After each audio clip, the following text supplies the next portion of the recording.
咪咪，我是家里的老大，这是我家的老二、老三、老四、老五、老六、老七、老八，还有最小的老九。我们一家人在一起生活得特别开心。爸爸和妈妈经常喂我们吃饭，陪我们玩。但是渐渐的，我却发现他们两个人开始经常吵架。我不知道为什么。我希望他们两个人不要再吵了。我希望我们一家人还能够像以前一样幸幸福福的在一起。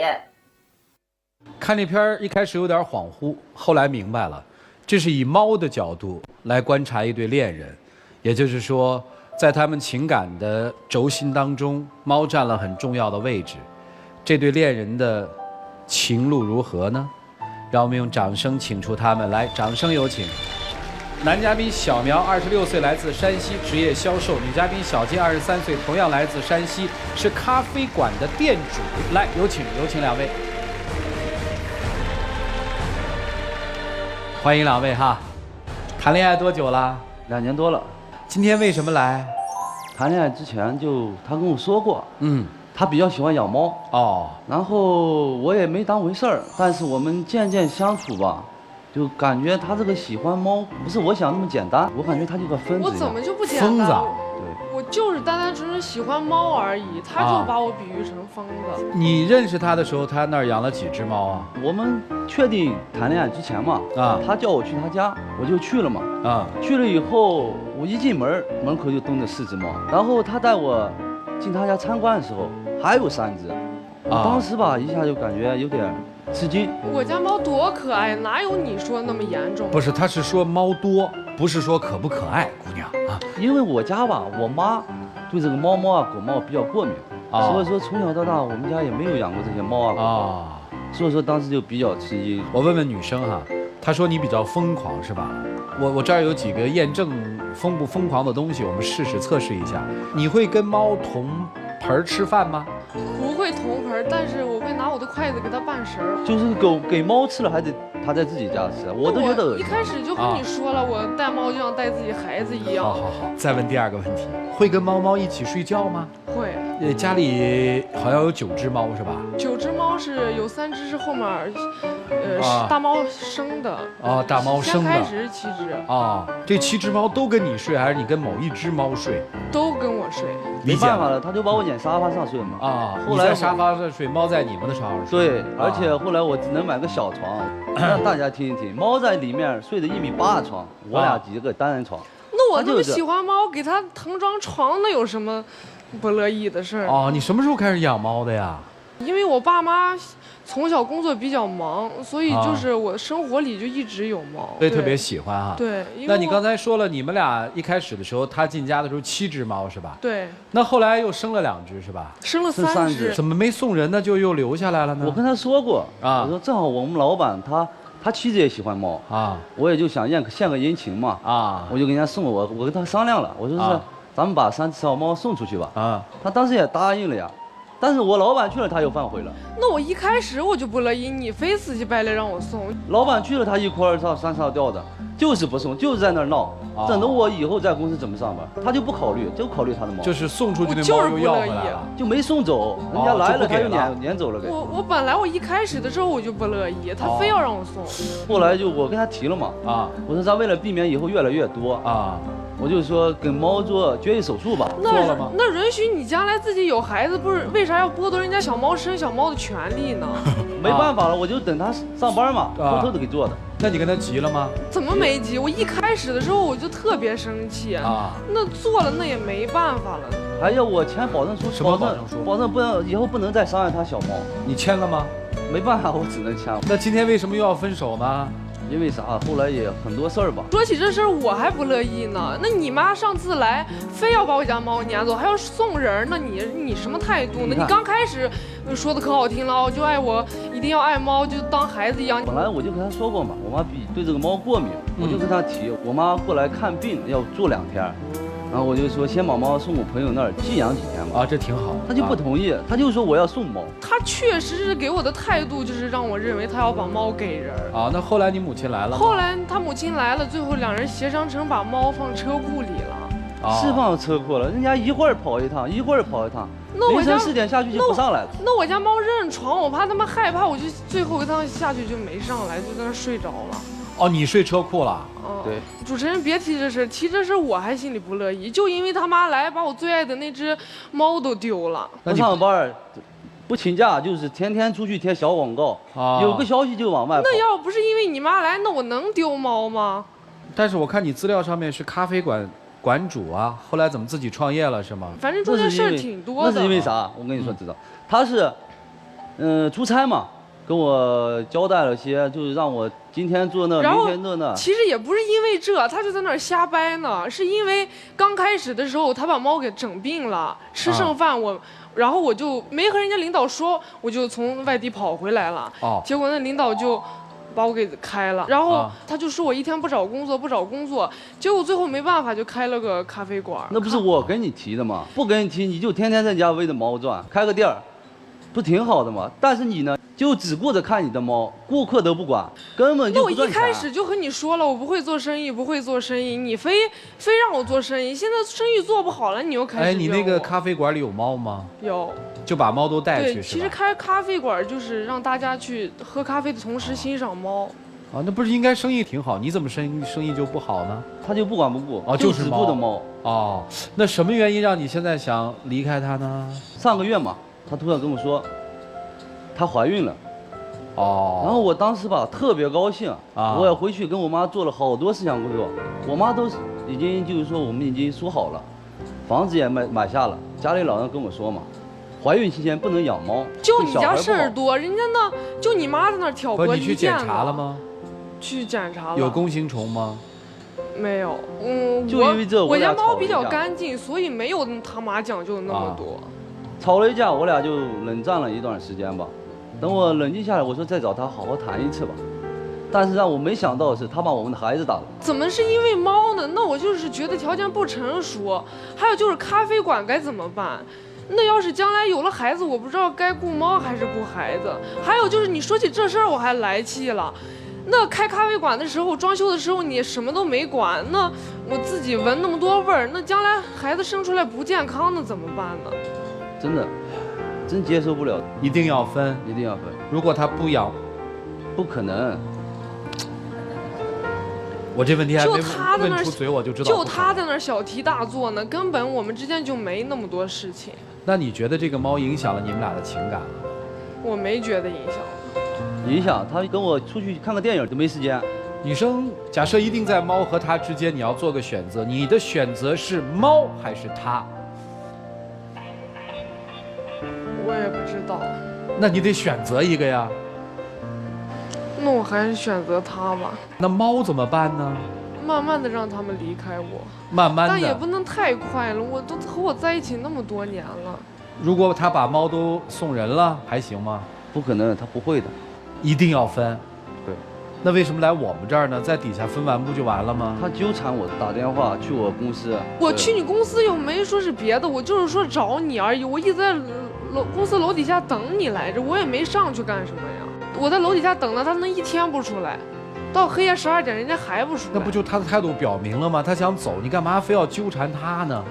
我觉得我俩之间就没什么，就他一直在那小题大做。你为什么不找一个既爱你又爱猫的人一起结婚多好啊？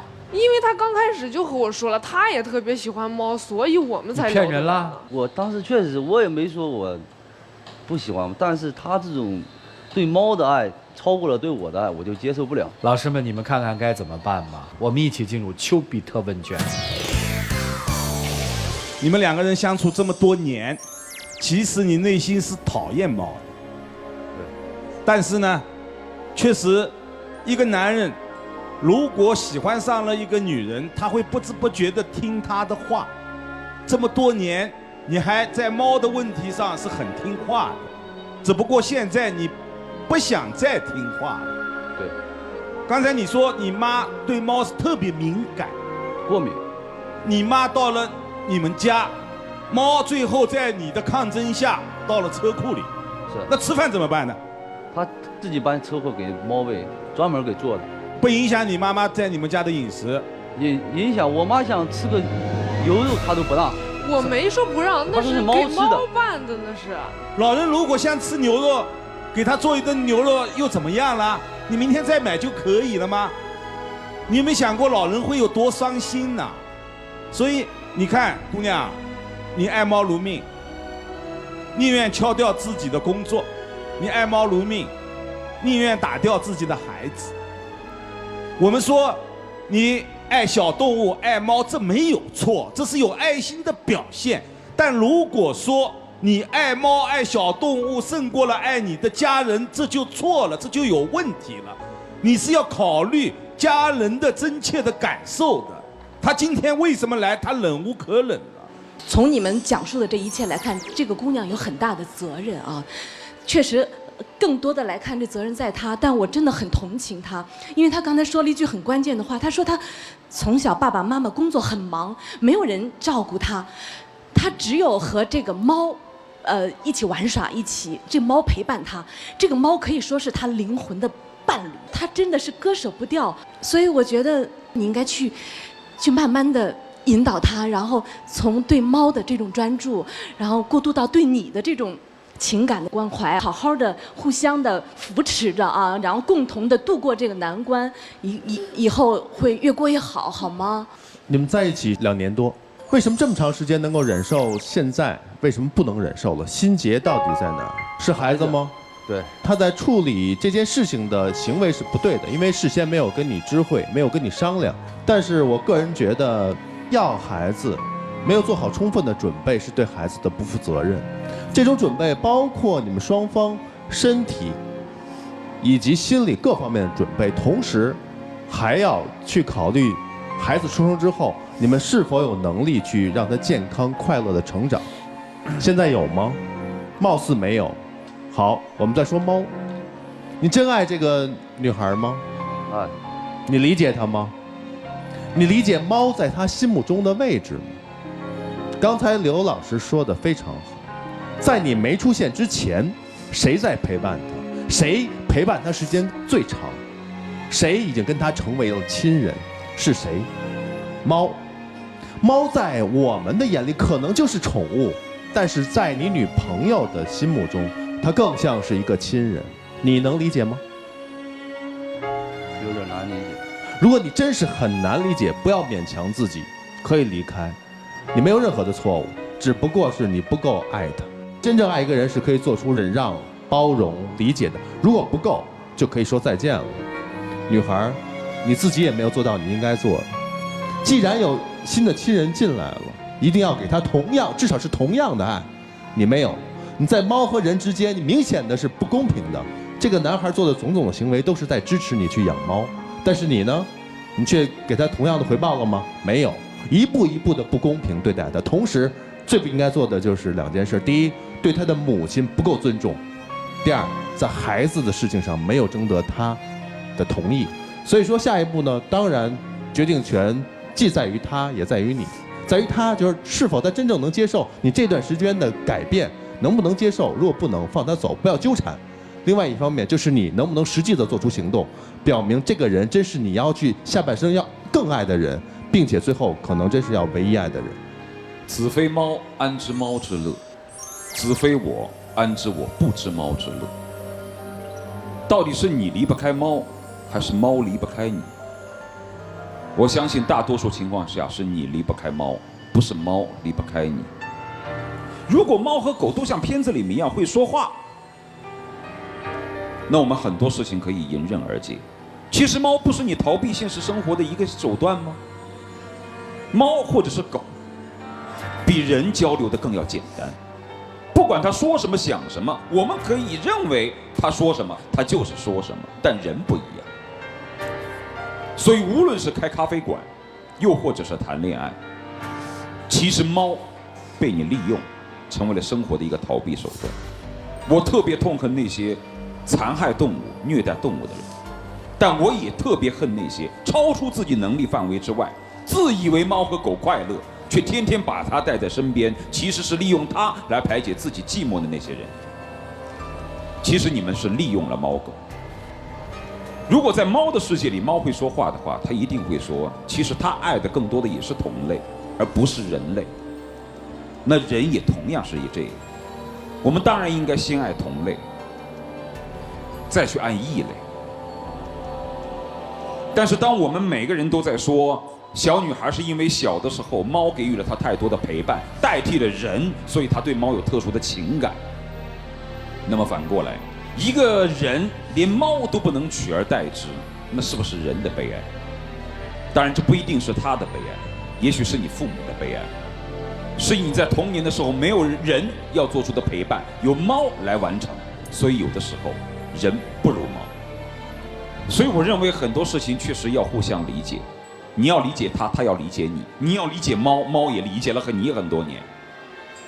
所以说，小伙子，你是被猫打败了吗？你不是被猫打败了，你是因为在那段时间，因为猫给了他更多的快乐，而他的家人没有陪他，你更多的是帮他的家人来赎他童年的那段罪。所以我觉得你如果是真的喜欢这个女生，我相信你有一天一定能战胜猫，是吧？你会干的事儿一定比猫多，你的表情也比猫丰富，对吧？你还会跟他穿同样的情侣衫，对吧？猫不会喂人吃饭吧？你可以喂它吃饭。我就不信，一个人在付出情感的问题上，如果你真的全心全意，你战胜不了几只猫。关键是你到底去做还是不做。另外，你是不是觉得你自己内心很心亏？就别人谈个恋爱吧，简简单单，不会有猫的这些问题。为什么我谈个恋爱，我妈吃口牛肉都吃不到呢？那谁让你摊上一个这样的人呢？既然你摊上了，如果你是真的爱它，猫真的不是问题。它只是爱猫成癖，被猫蒙住了双眼而看不见人的感情，或者是逃避人的感情。它如果能够完成那8只猫的功能，你是不是可以对它比对猫好？我相信一定可以。行吧，祝你们幸福。我提一个最简单的问题，把所有的猫全部放到咖啡馆里去养，让它们自己过夜，你做得到吗？如果你是属于那种为了猫而要把人赶出屋子的话，那你跟童年那些不陪伴你的大人是一样的，他根本不了解你的寂寞，那不是一样的吗？所以不强求，女生自己好好考虑，问题就按极致的想，是要它还是要猫？当你有了最终的决定之后，你们总能找到那条中庸之道。接下来的时间属于你们自己，我们一起进入柔顺拉芳黄金60秒。真的，如果说你要是能把猫，你哪怕你留一只也行，其他的你也不需要说你送走，你放咖啡馆，我也感觉可以接受。但是说你要连这些都做不到的话，我感觉我还是接受不了你。我觉得我时间短之内是做不到的，因为我太爱他们了。真的，我对这个猫现在已经有一种恐惧了。不行就放手吧。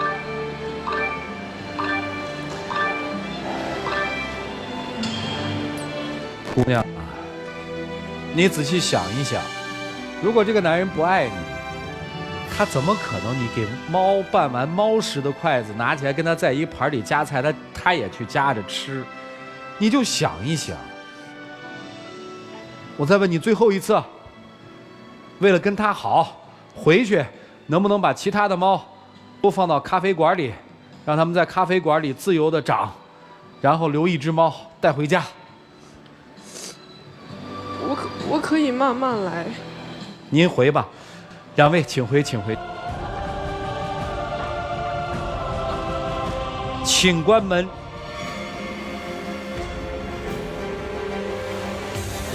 我们看看爱的力量在这一对恋人之间到底占多大的成分。5、4、3、2，请开门。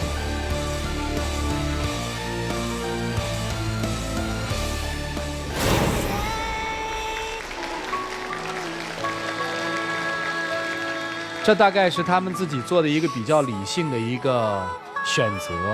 我们要祝两个人能够各自找到属于自己的幸福。下面。